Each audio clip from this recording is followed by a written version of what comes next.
Agartala smart city প্রকল্পের অধীনে শহরে বিভিন্ন এলাকায় চলা কভার ড্রেন নির্মাণ কাজে শ্রমিকদের বকেয়া মজুরি না পাওয়াকে কেন্দ্র করে উত্তেজনা তৈরি হয়েছে। শ্রমিকদের অভিযোগ, কাজ করানো হলেও দীর্ঘদিন ধরে তাদের মজুরি ও বকেয়া টাকা পরিশোধ করা হচ্ছে না। এতে শ্রমিক সর্দারদের মধ্যেও অসন্তোষ ছড়িয়েছে। এই বিষয়ে শ্রমিকরা প্রথমে আগরতলা স্মার্ট সিটি সিওর সঙ্গে দেখা করেন এবং পরে শ্রম দপ্তরের অভিযোগ জানান।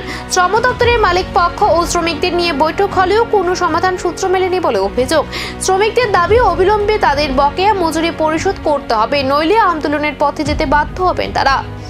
এখন আমরা চাইতেছি যে লেবার ডিপার্টমেন্ট আর স্মার্ট সিটি যে অথরাইজ যারা আছে হেরা গেছে, আর আমাদের যে মুখ্যমন্ত্রী স্যার ওনার কাছেও আমরা একথা চাইতেছি যে আমরা যে টাকাগুলো পাও না, এই টাকাগুলো যাতে আমরা পাইয়ে দেওয়া হয়। কারণ হচ্ছে গিয়া আমরা যে লেবার দিয়ে কাজ করাইছি, এই লেবারগুলো প্রতিনিয়ত আমাদের বাড়িতে যাইয়া টাকা খুঁজতেছে বা আমরা গালিগালাজ দিতেছে, আমরা তারা টাকা দিতে পারতেছি না। যার কারণে আমরা সমস্ত দপ্তরের কাছে আহ্বান যে আমরা টাকাটা পাইয়া দিতে একটা সাহায্য করে। এটাই আমার। কত টাকা মোটামুটি পাবেন?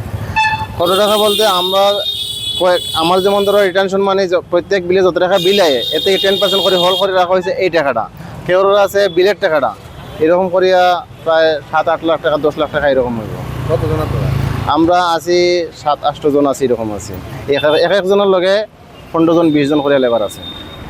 কি কাজ করেছেন আমরা তাহলে কি স্মার্ট সিটির বড় প্রকল্পে লুকিয়ে আছে শ্রমিক অসন্তোষের আগুন, নাকি এবার সামনে আসবে আরো বড় আর্থিক অনিয়মের চিত্র?